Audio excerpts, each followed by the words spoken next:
დილამშვიდობისა დღეს 20 მაისია სამშაბათი თქვენ ერთსულოვნების დილას უყურებთ გეგი ნემსიწვერიძესთან და ელისაბედ აბულაძესთან ერთად. მადლობა რომ გვიყურებთ. ყველას რა თქმა უნდა გისურვებთ მშვიდობიან წარმატებულ ბედნიერ დღეს. დილამშვიდობისა მეც ყველას გისურვებთ წარმატებულ და ბედნიერ დღეს და ტრადიციულად შევეცდებით საინტერესო გადაცემა შემოგთავაზოთ. პირველ რიგში ვნახოთ საეკლესიო კალენდარი და გავიგოთ ვის ხსენიებს დღეს 20 მაისს საქართველოს მართლმადიდებელი სამოციქულო ეკლესია და დაგიბრუნდებით გადაცემის ანონსით პირდაპირ ეთერში.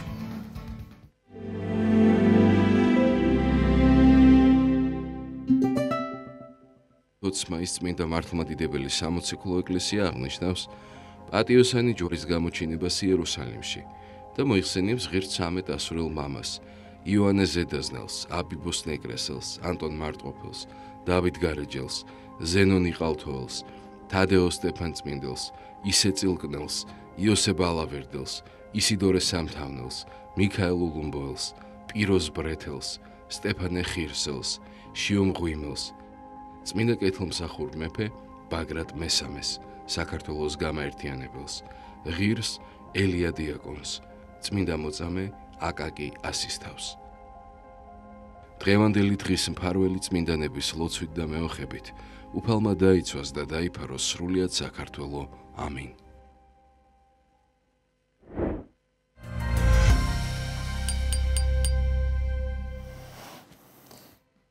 ეს იყო საეკლესიო კალენდარი, გილოცავთ ყველას დღევანდელ დღეს ძალიან მნიშვნელოვანი წმინდანების ხსენება არის და რაც შეეხება ჩვენი გადაცემის ანონსს მე და გეგი ერთად წარმოგიდგენთ. პირველი სტუმარი ზღვის უბანში მდებარე ყოვლადწმინდა ღვთისმშობლის მიძინების სახელობის ტაძრის წინამძღვარი დეკანოზი დავით მექვაბიშვილი იქნება. მოძღვართან ერთად ვისაუბრებთ დღევანდელი დღის მნიშვნელობაზე. სწორედ დღეს როგორც საეკლესიო კალენდრიდან შევიტყვეთ, არის ხსენება პატიოსნის ჯვრისა, რომელიც გამოცხადდა იერუსალიმს და ასევე 13 ასურელი მამის ხსენების შესახებაც. ეროვნულ გალერეაში აფხაზი გრაფიკოსისა და ფერმწერის ალექსანდრე შარვაშიძის რეტროსპექტიული ნამუშევრების გამოფენა გაიხსნა. გადაცემის მსვლელობისას ვნახავთ სიუჟეტს.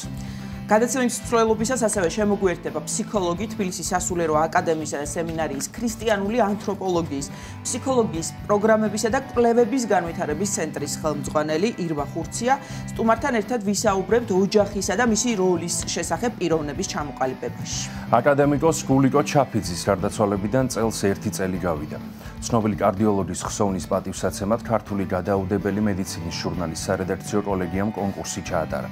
გულიკო ჩაფიძის სახელობის კონკურსის შესახებ უფრო მეტს ნინი გელაშვილი მოგვიყვება თბილისის სახელმწიფო სამედიცინო უნივერსიტეტიდან, რომელიც გადაცემის დასავლით ნაწილში ჩაგვირთვება პირდაპირ ეთერში. ასეთი იქნება ჩვენი გადაცემა და ამინდის პროგნოზის დრო არის. ძლივს გამოვიდა მზე და ვნახოთ რა გველოდება, როგორი ამინდი გველოდება თბილისსა და სრულიად საქართველოში დღის განმავლობაში.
დაუბრუნდით პირდაპირ ეთერში მოგესალმებით ყველას კიდევ ერთხელ და ვაგრძელებთ გადაცემას ზღვის უბანში მდებარე ყოვლადწმინდა ღვთისმშობლის მიძინების სახელობის ტაძრის წინამძღვარი დეკანოზი დავით მექვაბიშვილი შემოგვიერთდა მოძღვართან ერთად ვისაუბრებთ დღეს მოხსენებულ წმინდანთა შესახებ ასურელი მამების შესახებ ასევე დღეს არის ხსენება პატიოსნისა ჯვრისა რომელიც გამოცხადდა იერუსალიმს მამა დავით მოგესალმებით დაგლოცეთ დიდი მადლობა რომ ხართ ჩვენთან ერთად პირველ რიგში დავიწყოთ პატიოსანი ჯვრის ხსენებით, რომელიც გამობრძანდა იერუსალიმს.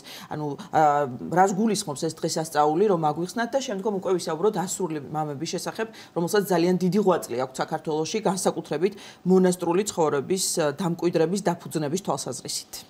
დღევანდელი დღეც ისე როგორც ყოველ დღე, რა თქმა უნდა, ძალიან მნიშვნელოვანია, თავისი მიმოხილვა ჭირდება, ვიცოდეთ ეკლესიურად დღესასწაულში ვიმყოფებით დღევანდელ დღეს 351 წელს ქალაქ იერუსალიმში გამოფწმინდა ჯვარი სხვადასხვა კაშკაშა ფერებით აკიაფთა იერუსალიმის საზზე ეს მოხდა იმპერატორ კონსტანცის დროს რომელიც იყო პირველი ქრისტიანი იმპერატორის კონსტანტინეს შვილი და სამწუხაროდ ის იყო არიანელი იმ პერიოდში საკმაოდ დიდი ტალღით უტევდა ეკლესიას არიანული მწვალებლობა, რაც გულისხმობდა იმას, რომ ისინი ამბობდნენ, რომ ქრისტე არ არის მარადიული ღმერთი თანასწორი მამისა.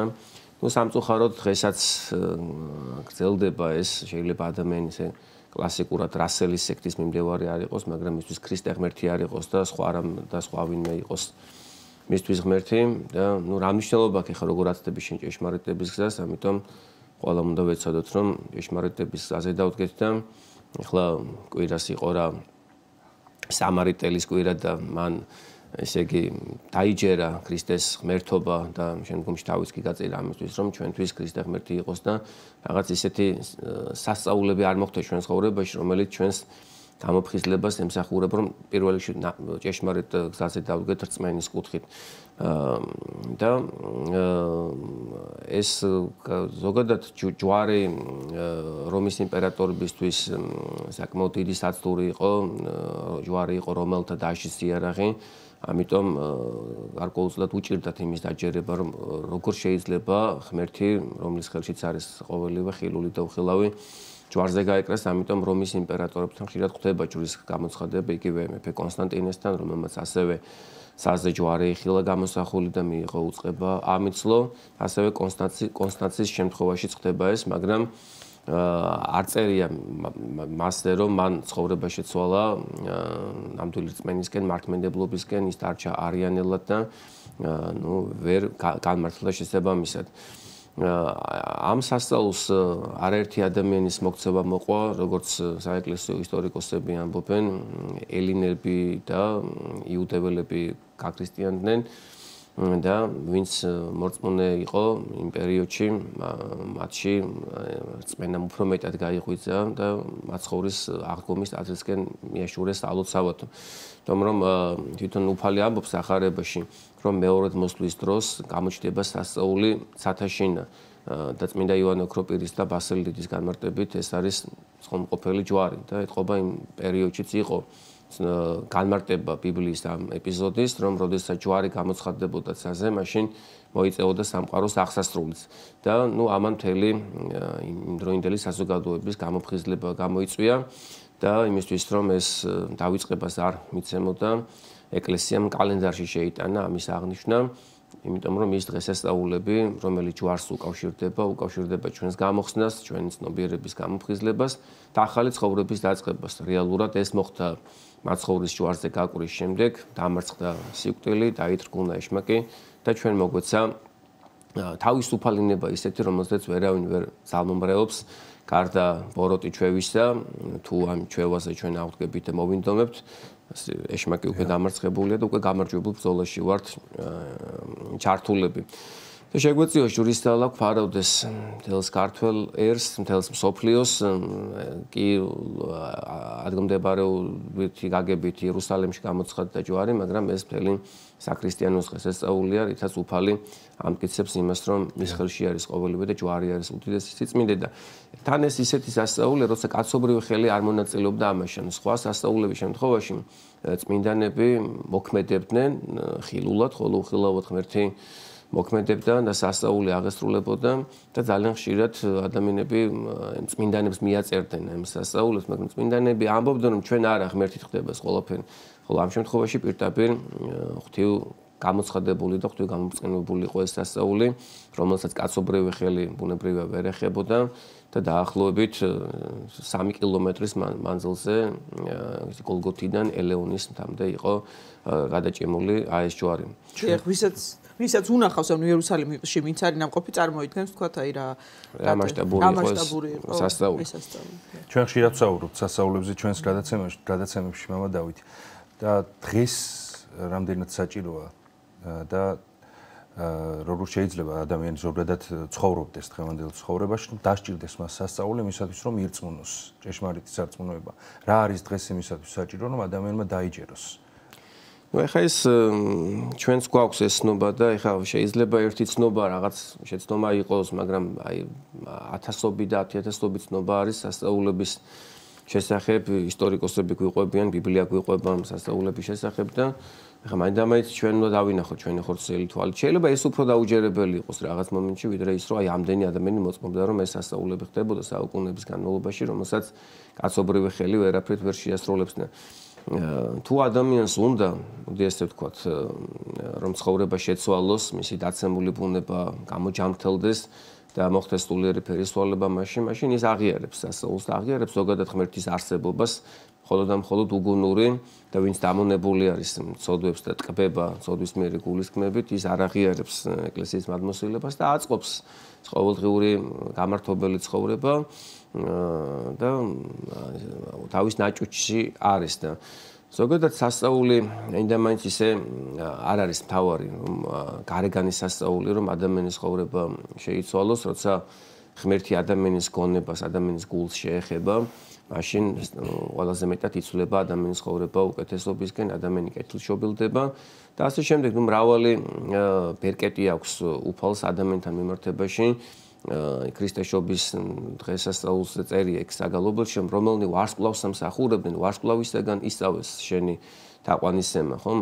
ვინ რა ყაიდაზეც არის და ვინ რითიც არის გამსჭვალული და განსწავლული, იმის მიხედვით ხორციელებს უფალი კონკრეტული ადამიანების მოქცევას. აბსოლუტურად ინდივიდუალური არის ეს თუ როგორ ხდება ადამიანის მოქცევა. მრავალი ასპექტი არსებობს. აი მაგალითად მოციქულების შემთხვევაში ისინი ჭეშმარიტებას ეძებდნენ და იპოვეს ჭეშმარიტება და გაყვნენ.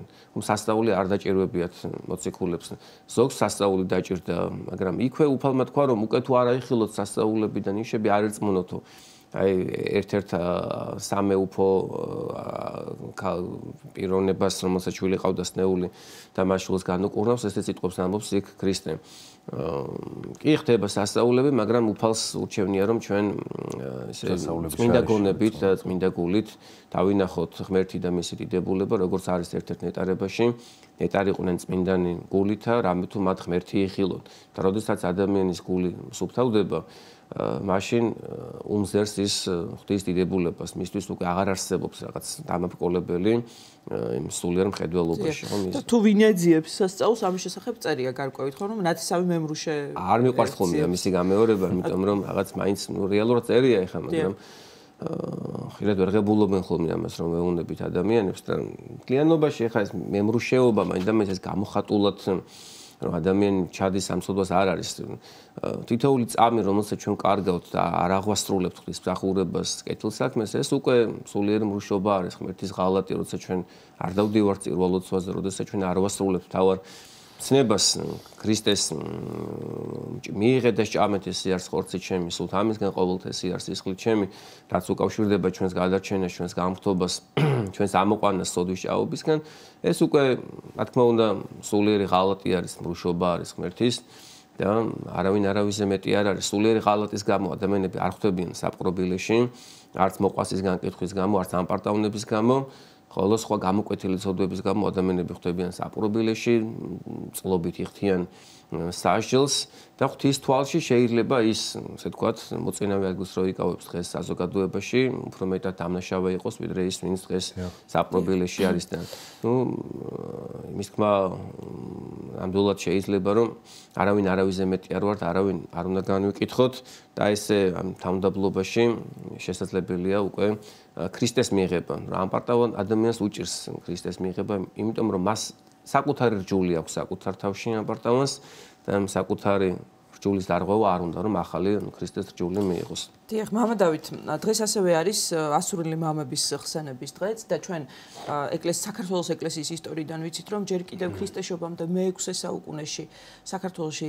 წმინდა ელია წინასწარმეტყველის ხალენი შემობრძანდება, შემდგომ უკვე პირველ საუკუნეში მოციქულები ქადაგებენ, წმინდა ანდრია პირველწოდებული შემობრძანდება და სხვა მოციქულებიც, მე-4 საუკუნეში წმინდა ნინო აქრისტიანებს საქართველოს, მე-5 საუკუნიდან არის ავტოკეფალური და აი უკვე მე-6 საუკუნეში საქართველოში შემოდიან წმინდა მამები, ასურელი მამები, წმინდა იოანე ზედაზნელის ხელმძღვანელობით და ისინი აფუძნებენ მონასტრულ ცხოვრებას. რა ვიცით მათ შესახებ და რატომ არის ასე მნიშვნელოვანი მათი როლი? დიახ, რა თქმა უნდა, ქართველი ერის მოქცევა ოდითგანვე დაიწყო, თქვენ ახსენეთ ილია წინასწარმეტყველის ხალენის შემობრძანება საქართველოში, რაც ერთგვარი წინაპირობა გახდა, წინამორბედული გახდა იმისა, რომ თვითონ ილიაც არის ქრისტეს მოსვლის მეორე წინამორბედი ილია თესბიტელი. რომ საქართველოში მე სლავური კერა გაჩენილიყო ქრისტიანობის პირველ საუკუნეში ჩვენთან იქადაგეს მოციქულებმა, რასაც უტყუარი დამადასტურებელი წყაროები აქვს ანდრია მოციქულმა, სვიმონ კანანელმა, მატათა მოციქულმა, ამავე უკანასკნელი საფლავიც არის საქართველოში. მაგრამ ესე მარტივი არ იყო ქრისტიანობის მიღება და ზოგადად არ არის მარტივი ქრისტიანობა, მაგრამ არაქრისტიანობა უფრო რთულია, ესეც უნდა ვთქვათ. ამის შემდგომ გადის კიდევ 3 საუკუნე და ისევე რაენთო ქრისტიანული ცხოვრება ჩვენს ერში, წმინდა ნინო შემოდის საქართველოში, ქრისტიანობა სახელმწიფო რელიგიად გამოცხადდა, მაგრამ მაინც გარკვეული უმეცრება იყო ქრისტიანული თვალსაზრისით ჩვენს ერში და ბუნებრივია, მაშინ სხვა პერიოდი იყო. არ იყო ამდენი საშუალება, ეს წიგნები, რომ ქრისტიანული ინფორმაციები გავრცელებულიყო, მოძღვრება გადაცემოდა მრევლს და უკვე ყოვლადწმინდა ღვთისმშობლის ლოცვა კურთხევით, რომლის უშუალო მოწაფეეთაც მიიჩნევა წმინდა ნინო და რომლის, ასე ვთქვათ, არჩევითაც ანდრია მოციქული შემობრძანდა პირველ საუკუნეში საქართველოში, ასურელი მამები გამოემართებიან საქართველოში. თქმა უნდა, ამას სხვა ფაქტორები წინ უძღოდა, როდესაც შენს ქვეყანაში ხდები წმინდანი, სასწაულთმოქმედი, ძალიან დიდ პატივში იმყოფები და ხდებოდა ისე, რომ ისე იგი უცხოეთიდან შემოდიოდნენ წმინდანები ჩვენთან და ჩვენი წმინდანები უცხოეთის სამონასტრო კერებში გადადიოდნენ სამოღვაწეოდ ან ხშირად უდაბურ ადგილებში, რომ თვისტომთაგან პატივი არ მიეღოთ, რადგანაც ეს არის ერთ-ერთი შემაკრთობელი მოღვაწისა, როცა ის დგება უდიდეს სულიერ სიმაღლეზე, თავისი უანგარობით, თავისი სიყვარულით, უპოვარებით და ასე შემდეგ და იწყება მისი განდიდება და ასეთ შემთხვევაში წმინდანები ყოველთვის იცვლიდნენ სამოღვაწეო ადგილს და ასურელი მამები სრულად უცხოობაში და უპოვარებაში შემოდიან საქართველოში და თავდაპირველად ისინი მცხეთაში დასახლდებიან და შემდგომში უკვე სამოღვაწეოდ ირჩევენ უკაცრიელ ადგილებს, სადაც არავინ არ მკვიდრობდა გარდა ცხოველებისა და ისინიც კი გარკვეული კატეგორიის ცხოველები და ფაქტურად დაუსახლებელი იყო ის ადგილები და მათმა მოღვაწეობამ წარუშლელი კვალი დატოვა ჩვენს ერში, ყველანაირი გაგებით, რა თქმა უნდა, არ მხოლოდ ქრისტიანული გაგებით, ზოგადად ქრისტიანობას არის მიბმული კულტურა, განათლება, ცხოვრების წესი, მეურნეობა, ის საშუალებები, რომლითაც უნდა იცხოვროს ადამიანმა ყველაზე მარტივად, ლაკონურად, ის რომ ადამიანი არ გადაიღალოს ნამწუთის სოფელზე საზრუნავებით და აი ეს ამგვარი ცხოვრების წესი გვაჩვენეს ჩვენ წმინდა მამებმა და უნდა ითქვას ისიც, რომ ისინი უაღრესად განათლებულები იყვნენ, ისინი არავის არ გამოგცევიან საქართველოში. ერთადერთი ქრისტიანობის გავრცელება და სამონასტრო ცხოვრების დაჩაღება მიზანი იყო მათთვის ყველაზე მეტად პრიორიტეტული, რადგანაც კი ქრისტიანობა ჩვენთან მე-4 საუკუნეში დიდი ტემპით წარიმართა, მაგრამ მონასტრული ცხოვრება მაინც ასე თუ ისე არ ვიცოდით როგორი იყო. ზოგადად ეკლესიაში მე-4 საუკუნიდან წამოვიდა პოპულარიზაცია მონასტრული ცხოვრების, წმინდა პახომი დიდი ითვლება ამის ფუძემდებლად და ძალიან საინტერესო არის ისიც, რომ როდესაც ჩვენ ზოგადი ცხოვრება აქვთ ასურელ მამებს, თითქმის ერთნაირი ცხოვრებით გამოირჩევიან, სხვადასხვა ასპექტები გამოყვოთ მათ ცხოვრებაში. როდესაც დავით გარეჯელი მიდის გარეჯის უდაბნოში სამოღვაწეოდ, იქ ხვდება მას ძალიან გასახარი არის ქართველი წმინდა მამა დოდო გარეჯელი და ისინი მე შემდგომში თანამოღვაწეები ხდებიან და წმინდა დოდოს დავით გარეჯელის ასე ვთქვათ მეგობრული კურთხევით ხოვნით სხვა მონასტერს დაარსებს და ძალიან საგულისხმო არის წმინდა მამების ცხოვრებიდან ის რომ მიუხედავად იმისა რომ მათ გარანტირებული არ ქონდათ ხვალინდელი დღე და არც არაფერი არ ქონიათ არსებოდ ისინი სრულ უცხოებაში იყვნენ მათ არც ქონება ქონდათ, არც ვაჭრობდნენ, უფალი მათ არასდროს არ ტოვებდა. როდესაც დავით გარეჯელმა გადაწყვიტა, რომ გაცლოდა ქალაქ თბილისის ცხოვრებას და უდაბნოში წასულიყო ჟად თავისათვის და სწორედ ამიტომ დაერქვა იმ ადგილს დავით გარეჯის სამონასტრო კომპლექსი. მიდიან რა უდაბნოში წმინდა დავით ყავდა მოწაფე ლუკიანე და გადახმება ბალახი მწვანილი, რომელთაც იკვებებოდნენ ეს ჩვენი განდეგილი მამები. შეშფოთდება წმინდა ლუკიანე და ეტყვის ღირს მამას, რომ ამოვაწინ რაღა გვეშველება, ხოლო წმინდა მამა დავითი ეტყვის თავის მოწაფეს, რომ ჩვენ იმედი არაფერზე და არავისი არ უნდა დავამყაროთ, არამედ ცოცხალ ღმერთზე, რომელიც ყოველდღურად ზრუნავს ჩვენზე, რომელმაც 40 წლის განმავლობაში გამოსარდა თავის რჩეულიერი ქრისტემ, რომელმაც 5 პური და 2500 კაცი განაცხადა, მართლაც ამის შემდგომ ირმები მიდიოდნენ გარეჯელ მამებთან და უძველეს ფრესკებშიც არის ეს ყველაფერი ასახული, როგორც წველის წმინდა მამა ლუკიანე ირმებს და მარხვის დღეების გარდა ამითი იკვებებოდნენ. გარდა ამისა, გარეჯელს მამებს ზოგადად ასურელ მამებს ჰქონდათ ძალიან დიდი კადნიერება ღვთისა და ერის წინაშე, როდესაც გაცხადდებოდა მათი უკვე სიწმინდე, მათი დიდებულება, უკვე მეფეებიც კი მიდიოდნენ მათთან შესახვედრად და როდესაც ეუბნებოდნენ რა გინდა, რა გაგიკეთოთ, აი ანტონ მარტყოფელის ცხოვრებაში არის ითხოვს მხოლოდ და მხოლოდ მარილის დოდს ირმებისთვის. აი ესეთი უანგარობით გამოირჩეოდნენ და რაც ყველაზე ნიშანდობლივი არის ჩვენთვის თანამედროვე ადამიანებისთვის, ხომ შეიძლებოდა რომ მათ ეს სამონასტრო კერები და მონასტრული კომპლექსები არ ჩამოეყალიბებინათ, ხომ? ტაძარი არ არსებობს ზიარების გარეშე. მიუხედავად იმისა, რომ ისინი უკვე უვნებლობას იყვნენ მიღწეულნი, მათზე აღარ მოქმედებდა ეს გემოთმოყარება, რაიმე მატერიალურზე დამოკიდებულება, ისინი მაინც არ ენდობოდნენ საკუთარ თავს და ძალიან კარგად ახსოვდათ უფლის სიტყვები, რომ უკვე თუ არ ასჭამოთ ხორცითისა კაცისა და სვაცის ხლიმისი, არა გაქონდეს ცხოვრება თავთაშორის თქვენთან და ზიარების გარეშე, ევქარისტიული ცხოვრების გარეშე არც ერთი მათგანი არ დარჩენილა. მიუხედავად იმისა, რომ ზოგიერთი მათგანი ასურელი მამებიდან არ იყო მღვდელი და ისინი სპირტაპირი გაგებით არ აღასრულებდნენ მსახურებას, წირვის მსახურებას, ისინი რა თქმა უნდა ეზიარებოდნენ. გამოსარჩევი არის მათი თავმდაბლობა. როდესაც დავით გარეჯელი საქართველოდან მიემგზავრება იერუსალემში, თავისი თავმდაბლობის გამო არ შედის წმინდა ქალაქში, თქვა რომ მე არ ვარ ღირსი, სადაც უფლის ფეხები ეხებოდა მიწას, უფლის ნატერფალი ეგ შევიდნენ და იქიდან ამ ქვას ამოიღებს სიმბოლურად და იერუსალემის პატრიარქს ექნება ხილვა, რომ დავითს ივერიაში მთელი იერუსალემის მადლი მიაქვსო და ისე მოხდა, რომ ორი ქვა დაატოვებინეს, რაღაც მატერიალური ალბათ აღწერა უნდა იყოს იმ უხილავი სულიერი ქმედებების, რომელსაც კაცობრივი თვალი ვერ უყურებს.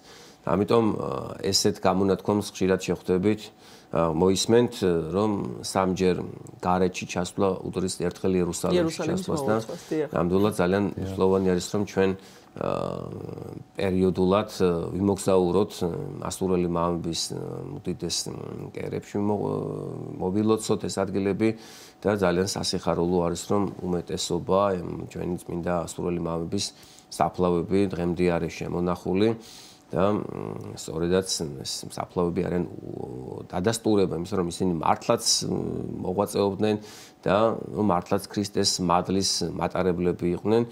ეს შინაგანი სულიერი კურნება მომდინარეობს მაშინ, როდესაც ჩვენ მათ სავანებში მივდივართ და მართლაც რა იქნებოდა ჩვენი დღევანდელი ცხოვრება, რომ არა ასურელი მამები საერთოდ რომ ადამიანი არ არის ეკლესიური და არ დადის ქრისტეს გზაზე, ისინიც კი აი როდესაც გაუჩნდებათ თავისუფალად, რომ აი უცებ რა უნდა გავაკეთოთ, როგორ უნდა შევივსოთ ეს რაღაც დეფიციტი საკუთარ თავში ქალაქური ცხოვრებიდან გამომდინარე, რომ მოგბეზრდა ეს ყოველდღიურობა.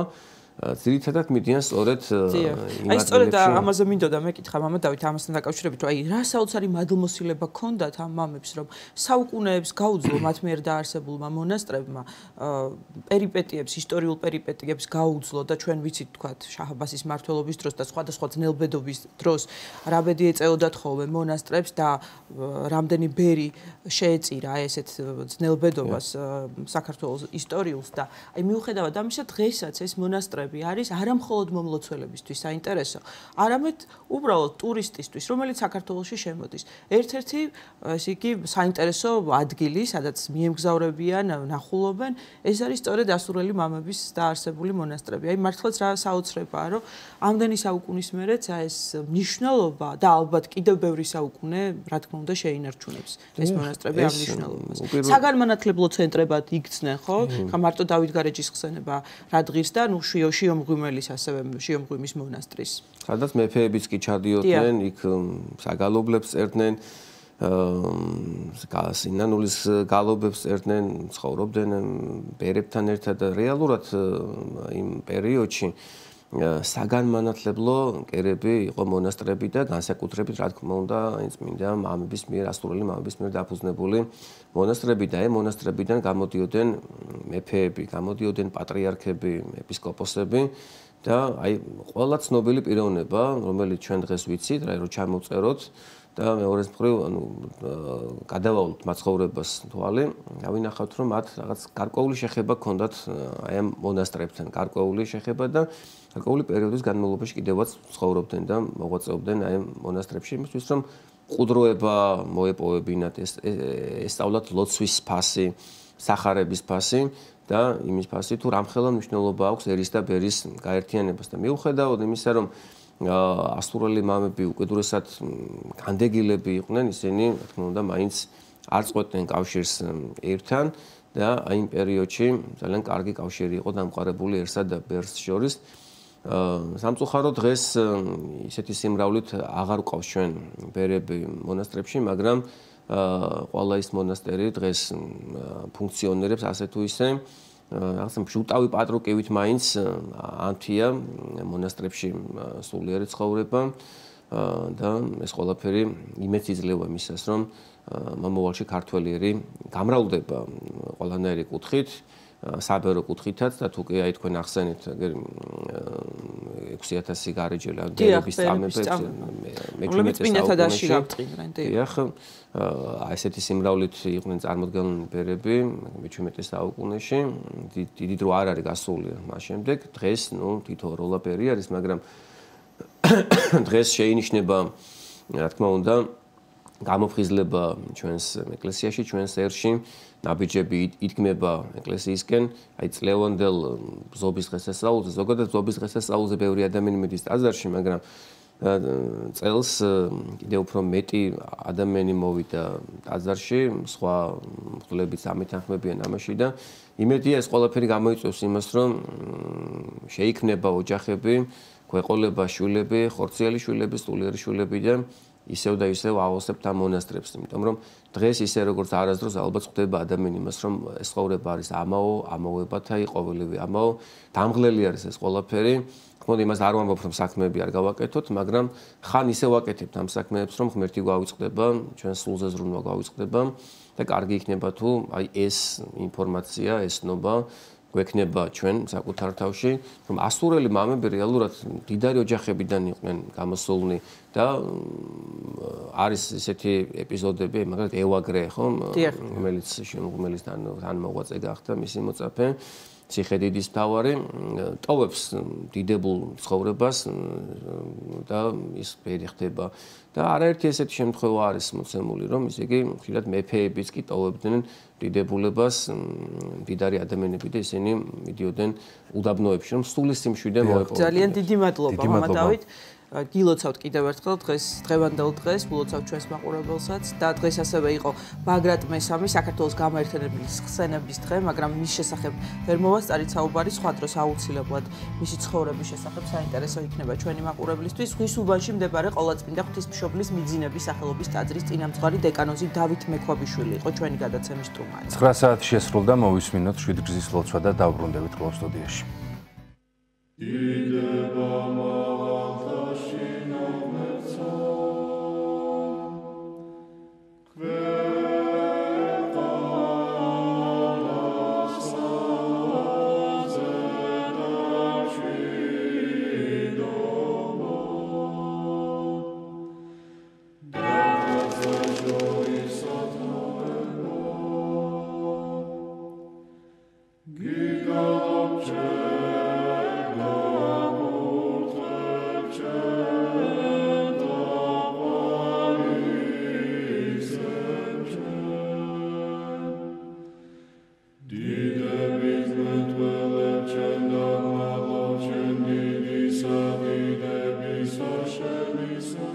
ამაო ჩვენო, რომელი ხარ ცათაშინა, წმინდა იყავ სახელი შენი, მოვედინ სუფევა შენი, იყავ ნება შენი, ვით არცა ცათაშინა, ეგრეცა ქვეყანასა ზედა, პური ჩვენი არსობისა, მომეც ჩვენ დღეს და მომიტევენ ჩვენ თანანადებნი ჩვენი, ვით არცა ჩვენ მიუტევებთ თანამდებთა მათ ჩვენთან. და ნუ შემიყანებ ჩვენ განსაცდელსა, არამედ მიხსნენ ჩვენ ბოროტისაგან. რამე თუ შენი არს სუფევა, ძალი და დიდება, მამისა, დაძისა და წმინდისა სულისა, აწდა მარადის და უკუნითი უკუნისამდე. ამინ. მიწყალემე ღმერთო, დიდითა წყალობითა შენითა და მრავლითა მოწყალებითა შენითა ახოცე უჯულოებაი ჩემი. უფროს განბანემე უჯულოებისა ჩემისაგან და ცოდვათა ჩემთაგან გამწმინდე მე. რამე თუ უჯულოებაი ჩემი მეუწყი და ცოდვაი ჩემი წინაშე ჩემსა არს მარადის. შენ მხოლოსა შეგცოდე და ბოროტი შენ წინაშე ვყავ, რათა განმართლე სიტყვათაგან შენთა და ზლოს ჯასა შენსა. რამე თუ ესერა უჯულოებათა შინა მიუდგა და ცოდვათა შინა მშამე დედამან ჩემა. რამე თუ ესერა ჭეშმარიტება შეიყვარე, უჩინონი და დაფარულნი სიბნისა შენისანი გამომიცხადენ მე. მას ხურომე უსუბითა და განწმინდე მე. განბანომე და უფროს თოვლისა განსპეტაკნე, მას მინომე გალობაი და სიხარული და იხარებდნენ ძვალნი დამდაბლებულნი. გარე მიაქციე პირი შენი ცოდვათა ჩემთაგან და ყოველი უჯულოებაი ჩემნი ახოცე. გული წმინდა დაბადე ჩემთანა ღმერთო და სული წრფელი განმიახლე გვამსა ჩემსა. ნუ განმაგდებ მე პირისა შენისაგან და სულსა წმინდასა შენსა ნუ მიმიღებ ჩემგან. მომეცმე სიხარული მაცხოვარებისა შენისა და სულითა მთავრობისათა დამამტკიცე მე. ვასწავლე უჯულოთა გზანი შენი და უღმრთონი შენ და მოიქცენ. მიხსენ მე სიცხთაგან ღმერთო, ღმერთო ცხოვრებისა ჩემისაო. იხარებდეს ენა ჩემი სიმართლესა შენსა, უფალო, ბაგენი ჩემნი აღახვენ და პირი ჩემი უთხრობდეს ქებულებასა შენსა. რამე თუ უკეთუმცა გენება, მსხვერპლი შემცა მეწირა, არამედ საკვერთხი არ აგთნდეს. მსხვერპლი ღმრთისა არს, სული შემოსრული, გული შემოსრული და დამდაბლებული ღმერთმან არა შეურაცხყოს. კეთილი უყვა უფალო ნებითა შენითა სიონსა და აღეშენენ ზღუდენი იერუსალიმისანი, მაშინ გთნდეს მსხვერპლი სიმართლისა შესაწირავი და ყოვლად დასაწველი, მაშინ შესწირნენ საკურთხეველსა შენსა ზედა ზვარაკნი. დიდება მამასა და ძესა და წმინდასა სულსა, აწდა მარადის და უკუნითი უკუნისამდე ამინ. ალილუია, ალილუია, ალილუია, დიდება შენ და ღმერთო. ალილუია, ალილუია, ალილუია, დიდება შენ და ღმერთო.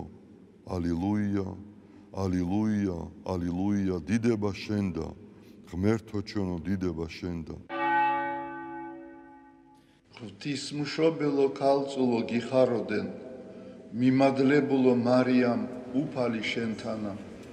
კურთხეულ ხარ შენ დედათა შორის და კურთხეულ არს ნაყოფი მუცლისა შენისა.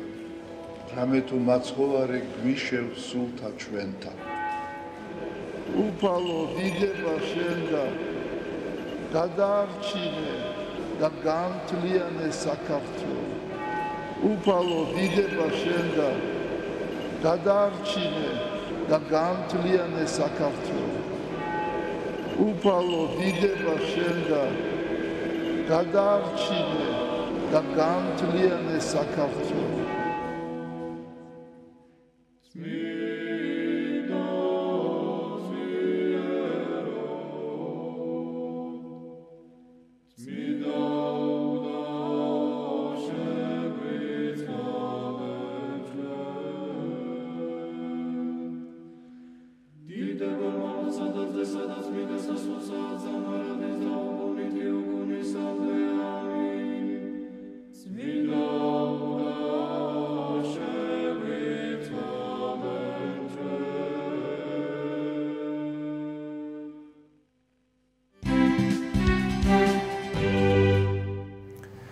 დავბრუნდით ეთერში ეროვნულ გალერეაში აფხაზი გრაფიკოსისა და ფერმწერის ალექსანდრე შარვაშიძის რეტროსპექტიული ნამუშევრების გამოფენა გაიხსნა.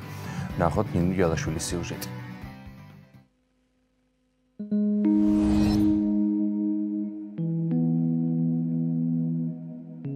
საქართველოს ეროვნულ გალერეაში აფხაზი გრაფიკოსის, ფერმწერის, სცენოგრაფისა და ხელოვნების ისტორიკოსის ალექსანდრე შერვაშიძის რეტროსპექტიული გამოფენა გაიხსნა. ექსპოზიციაზე წარმოდგენილია შალვა ამირანაშვილის სახელობის საქართველოს ხელოვნების სახელმწიფო მუზეუმის კოლექციებიდან შერჩეული 270-მდე ექსპონატი და ხელოვანის პირადი არქივი. ღონისძიებაზე დამსწრე საზოგადოებას სიტყვით აფხაზეთის ავტონომიური რესპუბლიკის მთავრობის თავმჯდომარემ ლევან მგალობლიშვილმა მიმართა, რომელმაც მხატვრის შემოქმედებასა და გამოფენის მნიშვნელობაზე ისაუბრა.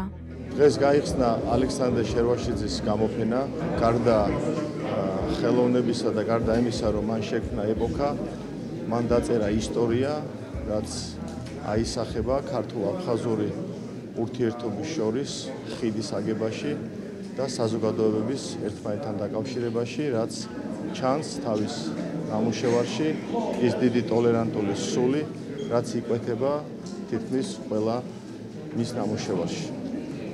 და მე მოვუწოდებ ყველას, რომ ამ თვის ბოლომდე იქნება გამოფენა და აუცილებლად ყველამ უნდა ნახოს ეს შემოქმედება. ჩვენ მივიჩნიეთ მიზანშეწონილად ეს შესანიშნავი დღე მიგვეძღვნა მთლიანად ალექსანდრე შერვაშიძის სახელის უკვდავსაყოფად. ასევე მინდა უღრმესი მადლობა გადავხადო ნიკა ახალბედაშვილს, რომელმაც უდიდესი წვლილი შეიტანა ამ ღონისძიების განხორციელებაში. გრაფიკოსის, ფერმწერის, სცენოგრაფისა და ხელოვნების კრიტიკოსის ალექსანდრე შარვაშიძის შემოქმედებისთვის დამახასიათებელია ფერწერულობა, რიტმულობა და კომპოზიციური მთლიანობა. მის მიღწევებს შორის გამორჩეულია სოხუმში თეატრალური საზოგადოებისა და სამხატვრო სტუდიის დაარსება, სადაც თავადვე ეწეოდა პედაგოგიურ მოღვაწეობას. ალექსანდრე შერვაშიძის ექსპოზიციის ნახვა დამთვალიერებელს 15 ივნისის ჩათვლით შეეძლება.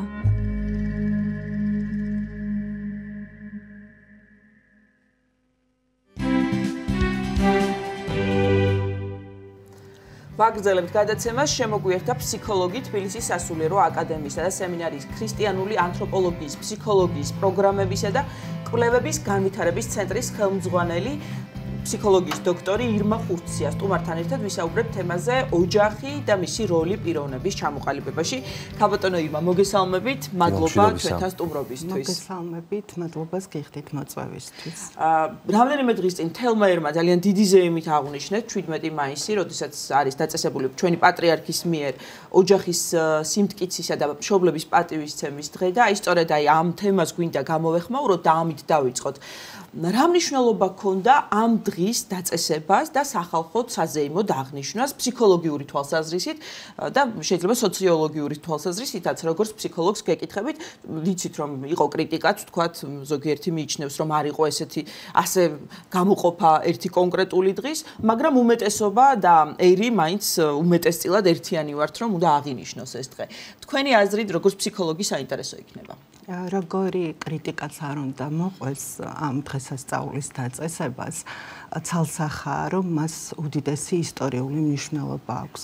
იმიტომ რომ ქართველისთვის ოჯახი ისეთივე ღვთაებრივი საუნჯეა, რომლებზედაც წმინდა ილია მართალი წერდა, ესენია მამული, ენა, სარწმუნოება და როდესაც 1978 წელს ქართულ ენას განადგურება დაემუქრა, უამრავი ადამიანი გამოვიდა ქუჩაში და წინააღმდგა საბჭოთა ხელისუფლების მზაკრულ გადაწყვეტილებას, რომ გაეუქმებინა ქართული ენა როგორც სახელმწიფო ენა და სხვათა შორის შედეგად მივიღეთ ის, რომ დაწესდა ქართული ენის დღე და ამ დღეს უნდა ითქვას, რომ ყოველწლიურად გვირღულცავენ ევროკავშირის წარმომადგენლებიც. ეს არის საყოველთაო ზეიმი.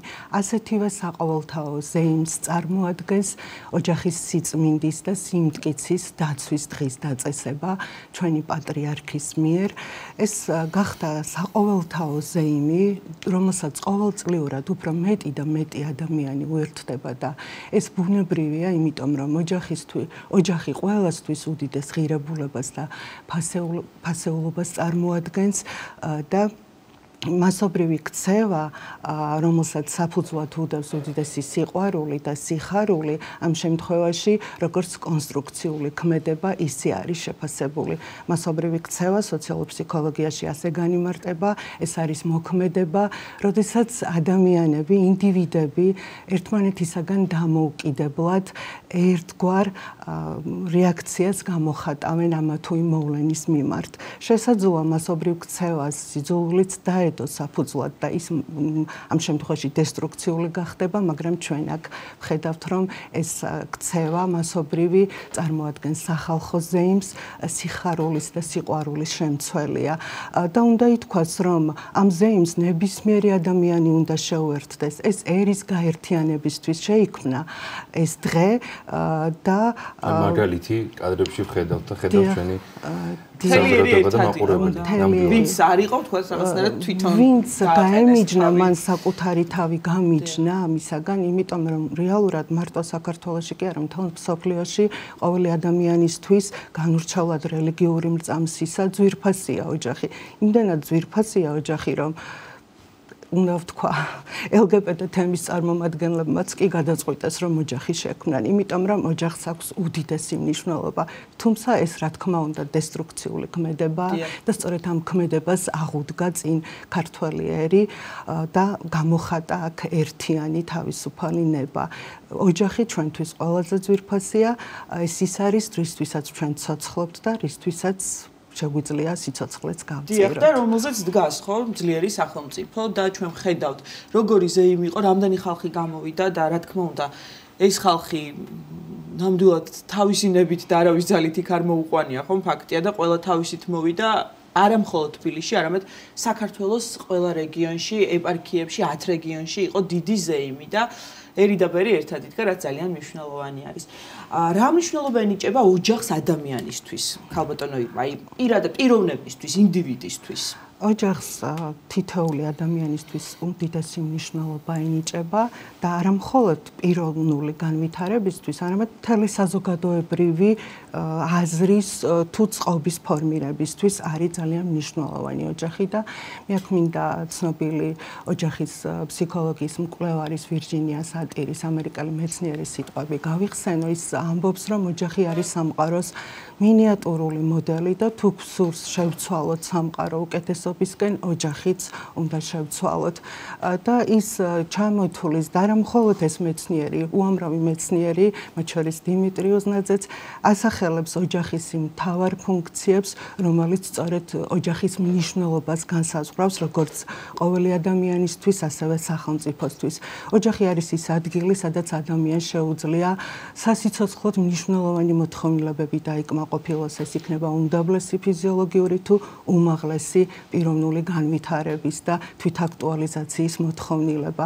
თუმცა ყველაზე მთავარი ოჯახის ფუნქცია მაინც არის რეპროდუქციული და გამრავლების ფუნქცია და სწორედ ამიტომ იყო რომ მრავალშვილიანობა საქართველოსთვის, ქართული სახელმწიფოსთვის ისტორიული მოცემულობა იყო და ქვეყნის სიძლიერეს წარმოადგენდა. სწორედ მრავალშვილიანობამ შეინახა ქართული ოჯახური ტრადიცია, დაეფუძნა იმ პრინციპს, რომ ოჯახი არის მცირე ეკლესია და სწორედ აი ასეთმა ოჯახებმა მოიტანეს საქართველო დღემდე. დიახ, და თქვენ თავად ბრძანდებით მრავალშვილიანი დედა.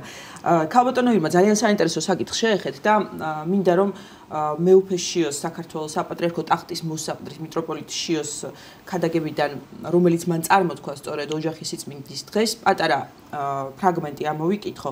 აბორტის ცოდვას შეეხო მეუფე შიო. აბორტი არის უმძიმესი ცოდვა, ეს არის ადამიანის მკვლელობა დედის მუცელში. ასეთი საგანგაშო ვითარების მიუხედავად, როდესაც ერი, ქვეყანა არ იღებს ზომებს, ეს ნიშნავს, რომ ის თვითგანადგურების რეჟიმში იმყოფება და მას კარგი არაფერი უწერია.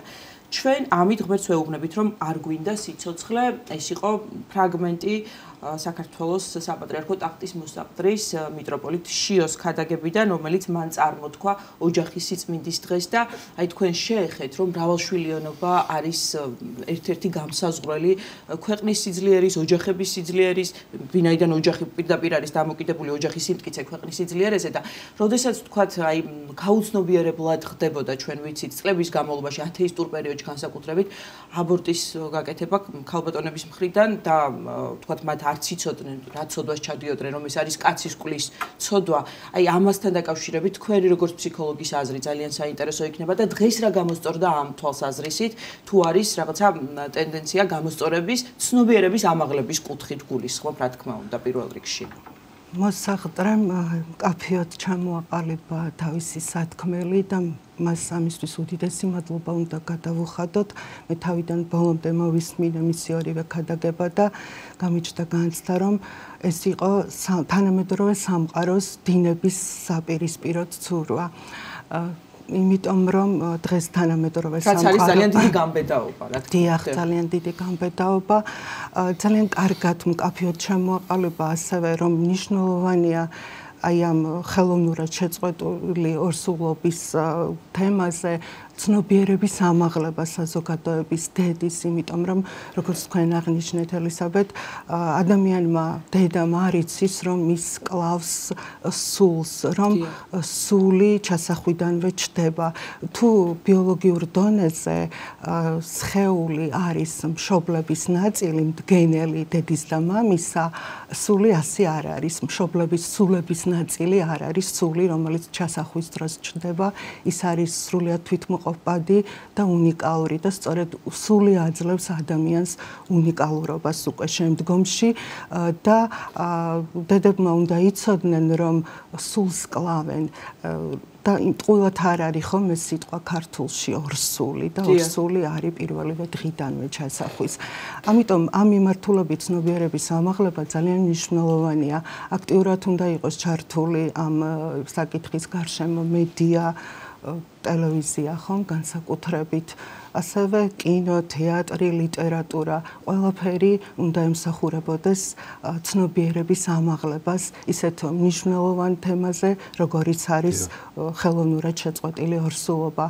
და კიდევ ერთი ფრაზა, რომ ჩვენთვის დემოგრაფიულად პრობლემის წინაშე მდგომი ერისთვის, ისეთი მცირე რიცხოვანი ერისთვის, როგორიც ჩვენ ვართ ხომ, აბორტი კიდევ უფრო მეტ პრობლემას შექმნის. თვითგანადგურების რეჟიმში ვართ. როგორც მე უკვე აღნიშნა, თვითგანადგურების რეჟიმში დგება და კიდევ ერთი მიმართულებით უნდა მოხდეს ცნობიერების ამაღლება, რა მოყვება აბორტს, რა ფიზიკური და ფსიქიკური ზიანი შეიძლება მოუტანოს მან ქალს.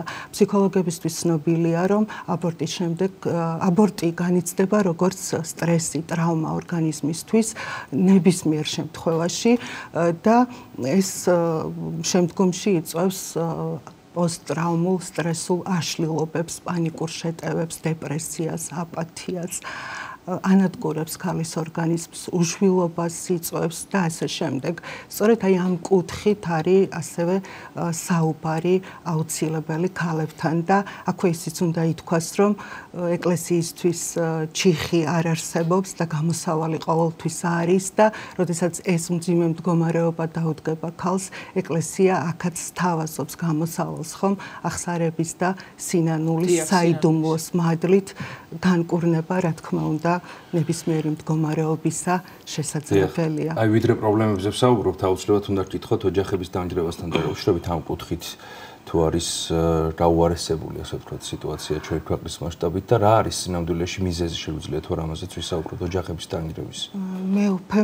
მე უფეშიამ ამაზეც ისაუბრა, სხვათა შორის აღნიშნა, დღეს სტატისტიკურად საგანგაშო მდგომარეობა გვაქვს, განქორწინების რიცხვი გაიზარდა და მე უფრო აღნიშნა, რომ თანამედროვე ტექნოლოგიები და თეორიები სწორედ რომ ხელს უწყობენ ოჯახის დანგრევას, ოჯახისკენ არის მიმართული თანამედროვე თეორიები და ტექნოლოგიები და მე აბსოლუტურად ვეთანხმები მით უმეტეს ჩემს თვალწინ ხდება ტექნოლოგიებთან ურთიერთობა სხვა მიზეზებთან და თეორიები, სწავლებები, რომლებიც დღეს ასე გავრცელდა, დღეს თანამედროვე ადამიანს ყოველი მხრიდან, მედიიდან, თეატრიდან, კინოდან, წიგნიდან, ლიტერატურიდან მოუწოდებენ იმისკენ, რომ პირადი ინტერესები წინ წამოსწიოს. ეგოს წინ წამოწევისკენ მოუწოდებენ. არასოდეს არ ყოფილა ადამიანი ისეთი ეგოცენტრული, როგორც დღეს არის, მაგრამ ეს მხოლოდ მისი ბრალი არ არის, იმ გარემოს ბრალია, რომელშიც ვიმყოფებით და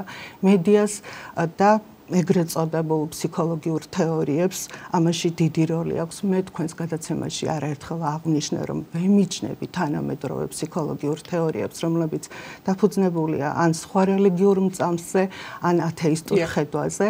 ჩვენ წარმოვადგენთ, მით უმეტეს აკადემიის წარმომადგენელი ვარ, ჩვენ წარმოვადგენთ ქრისტიანულ ფსიქოლოგიას და ჩვენთვის მთავარი ორიენტირი და მთავარი თეორია არის განწყობის ზოგადად ფსიქოლოგიური თეორია.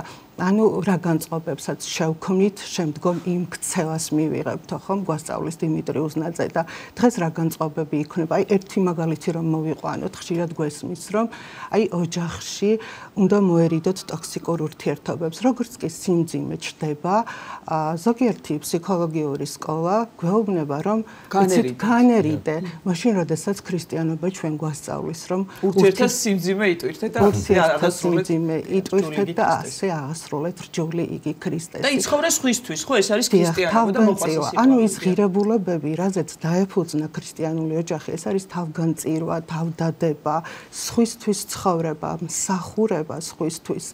შეფასდა როგორც მსხვერპლობა, როგორც სისუსტე და როგორც ტოქსიკური ურთიერთობა და ბუნებრივია ეს ხელს უწყობს იმას, რომ დღეს განქორწინების რიცხვი ინგრევა და განქორწინებას როგორ ეწოდება, ხომ ქართულად ოჯახის დანგრევა. მარტო ოჯახი არ ინგრევა, ინგრევა თითოეული ოჯახის წევრი და ინგრევა სახელმწიფო. დიახ. ქალბატონო ირმა და რომ ისეთი რეზიუმე გავაკეთოთ, აი ეს პრობლემები არსებობს, გამოწვევები არსებობს თანამედროვე სამყაროში, მაგრამ ამავდროულად ჩვენ ვიცით, რომ ოჯახს რამხელა მნიშვნელობა აქვს და რომ ის არის საფუძველი და სიმყარე, სწორედ სახელმწიფოებრიობის და როგორ უნდა გავაძლიეროთ ოჯახები და როგორ გადავლახოთ ეს პრობლემები, რა არის გამოსავალი? ძალიან კარგი კითხვა. ეკლესია ამ მიმართულებით თავის მისიას ასრულებს. მე პირადად სახლში მაქვს სიგელი პატრიარქის, სადაც მრავალშვილიან მშობლებს გვიწოდებენ მამულისთვის თავდადებულებს. ეს არის სიტყვიერი მხარდაჭერა. ზოგჯერ თუ ადამიანი მოინდომებს, უდიდესი პრობლემაც კი შეიძლება მარტივად გადაწყვიტოს. მთავარი არის მონდომება. სახელმწიფომ უნდა მოინდომოს. თუნდაც ეს სიტყვიერი მხარდაჭერა გამოუხატოს მრავალშვილიან ოჯახებს, წაახალისოს ახალშექმნილი ოჯახები, პროგრამები შეიმუშავოს, რომელიც ოჯახის გაძლიერებას დაეხმარება. თუ მოინდომებს, რა თქმა უნდა, შესაძლებელია. მით უმეტეს, რომ თქვენ აღნიშნეთ, რომ ძლიერი სახელმწიფო ძლიერ ოჯახზეა დაფუძნებული. ისევ მისავე საკეთილდღეო სახელმწიფომ უნდა იზრუნოს ოჯახების გაძლიერებაზე და მატერიალურად მათ უზრუნველყოფაზე, ან თუნდაც სიტყვიერ მხარდაჭერაზე. ნამდვილად ძალიან მნიშვნელოვანია ის, რაც თქვენ ბრძანეთ. ძალიან დიდი მადლობა საინტერესო საუბრისთვის. ფსიქოლოგიის დოქტორი, თბილისის სასულიერო აკადემიისა და სემინარიის ქრისტიანული ანთროპოლოგიის, ფსიქოლოგიის პროგრამებისა და კვლევების განვითარების ცენტრის ხელმძღვანელი 6 შვილის დედა ირმა ხურცია იყო ჩვენი გადაცემის სტუმარი. ვაგრძელებთ გადაცემას. აკადემიკოს გულიკო ჩაფიძის გარდაცვალებიდან წელს 1 წელი გავიდა. ცნობილი კარდიოლოგის ხსოვნის პატივსაცემად ქართული გადაუდებელი მედიცინის ჟურნალის სარედაქციო კოლეგიამ კონკურსი ჩაატარა. გულიკო ჩაფიძის სახელობის კონკურსის შესახებ უფრო მეტს ნინი გელაშვილი მოგვიყვება თბილისის სახელმწიფო სამედიცინო უნივერსიტეტიდან. ნინი, მოგესალმებით. დილომშვიდობისა. გეგი ელისაბედ, მოგესალმებით. როგორც თქვენ აღნიშნეთ, აკადემიკოს გულიკო ჩაფიძის გარდაცვალებიდან 1 წელი შესრულდა. მე დღეს მოგიყვებით მისი სახელობის კონკურსის შესახებ, რომელიც უკვე ჩატარდა და გამარჯვებული ყველასათვის ცნობილია.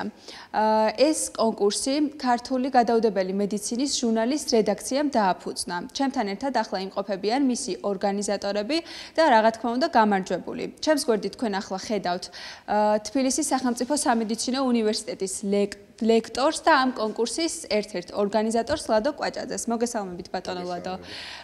მოგვიყევით, საიდან დაიბადა კონკურსის იდეა და რას ისახავს მიზნად? მოგესალმებით, დიდი მადლობა მობრძანებისთვის. პირველ რიგში მინდა იქედან დავიწყო, რომ თქვენ სწორედ აღნიშნეთ, რომ 1 წელი გავიდა ქალბატონ გულიკოს გარდაცვალებიდან. ეს ხო ადამიანი, რომელმაც მთელი თავის ცხოვრება მიუძღვნა სწორედ მედიცინას, კონკრეტულად კი კარდიოლოგიის დარგის განვითარებას და სწორედ მის სახელს უკავშირდება ამ დარგის აღორძინება, განვითარება, ისეთი მიმართულებების ჩამოყალიბება, როგორიც არის ინტერვენციული კარდიოლოგია, კარდიოქირურგია და შესაბამისად ის იყო ჩემი მასწავლებელი და ძალიან მინდოდა ჩემ მეგობრებთან ერთად, რომელთან ერთადაც დავაარსეს სწორედ ეს ქართული გადაუდებელი მედიცინის ჟურნალი, სწორედ მის სახელობის კონკურსი ჩაგვეტარებინა. რადგან ქალბატონ გულიკო მთელი თავის ცხოვრების მანძილზე სწორედ ამ საქმეს ემსახურებოდა, რომ სწორედ ახალგაზრდებისთვის შეეწყო რაც შეიძლებოდა ხელი და მათთვის მომავლისკენ გაეკვალა დიდი გზა. და სწორედ ამ მიზნით ჩავატარეთ ეს კონკურსი. კონკურსის გამარჯვებული მიემგზავრება გერმანიაში, ქალაქ ფრაიბურგში, ბად კროცინგენის გულის ცენტრში. ეს კონკურსის და სტაჟირების ორგანიზება უზრუნველყო რასაკვირველია ჩვენმა ჟურნალმა და ასევე ქალბატონ გულიკოს გერმანელმა კოლეგებმა, რომლებიც უზრუნველყოფენ სწორედ ამ ასე ვთქვათ სტაჟირების ფინანსურ ხარდაჭერას და გარკვეულ ასე ვთქვათ ბიუროკრატიული საკითხების მოგვარებას. და იცით რა არის, მიუხედავად იმისა, რომ მე ძალიან დიდი მხარდაჭერა მქონდა ქალბატონ გულიკოსის, ძალიან ბევრი წინააღმდეგობა შემხვდა ცხოვრებაში და სწორედ მაშინ რაღაცა შემთავს უთხარი, რომ მთელი ჩემი ცხოვრება რაღაც ხანმოკლე იქნება თუ ხანგრძლივი, სწორედ რაღაცა ახალგაზრდების ხელშეწყობას დავუცმობდი, სწორედ იმ გზას გავაგრძელებდი, რასაც ქალბატონ გულიკო მთელი თავის ცხოვრების მანძილზე აკეთებდა. სანამ გამარჯვებულთან გადავინაცვლებ კითხვით, მინდა გკითხოთ ასევე როგორი იყო ამ კონკურსის მიმართ საზოგადოების ინტერესი და ჩართულობა. ანუ კონკურსის პირობები იყო შემდეგი, ანუ მასში მონაწილეობა შეეძლოთ მე-4 კურსიდან, ანუ მედიცინის ნებისმიერ უნივერსიტეტის მედიცინის ფაკულტეტის მე-4 კურსის სტუდენტებს ზემოთ. და საკმაოდ დიდი გამოხმაურება ჰპოვა, მაგრამ ბუნებრივია, ყველა გამარჯვებული ვერ იქნება და საუკეთესო გაიმარჯვა და დღეს წარმოდგენილია სახეზე. მადლობა. მე ახლა გადავინაცვლებ კითხვით კონკურსის გამარჯვებულთან მათე სოლომონიასთან. მოგესალმებით მათე, უპირველესად მოგილოცავთ ამ კონკურსში გამარჯვებას და რომ გითხრათ, რა მოგცათ თქვენ ამ პროექტში მონაწილეობამ, რა გამოცდილება მოგცათ და როგორია თქვენი ემოციები და განწყობა? მოგესალმებით, მადლობა მოლოცვისთვის. კონკურსის გამოცხადებიდან აქტიურად დავიწყე ძიება იმის შესახებ, თუ რა თემაზე შეიძლება წარმოედგინა ნაშრომი და ამ პროცესში გავიცანი ექიმი არითმოლოგი ბატონი როინ რეკოვა, რომელთან ერთადაც შევქმნით ასეთი სტატია სახელწოდებით კარდიონეიროაბლაცია, რომელიც არის რადიარითმებით მიმდინარე დაავადებების მართვის ალტერნატიული და ინოვაციური მეთოდი. პაციენტებს შეუძლიათ რომ უარი თქვან გულის რიტმის წამყვანის პეისმეკერის იმპლანტაციაზე. რაც შეეხება კონკურსს და მის ემოციებს, მადლობა სუხდი კონკურსის ორგანიზატორებს, მადლობა ჩემს ხელმძღვანელს ბატონ როინ რეკოვას.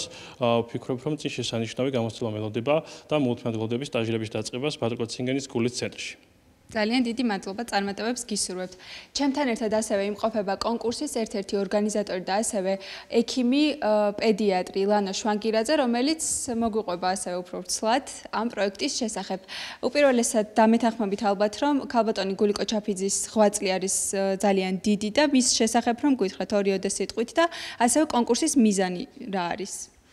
როგორც უკვე ლადომ აღნიშნა, ჩვენი მიზანი არის, რომ ახალგაზრდებს მივცეთ საშუალება საერთაშორისო გამოცდილება გაიზიარონ, ასე ვთქვათ, გარკვეულ შეზღუდულ ფარგლებში ვახერხებთ ამის გაკეთებას.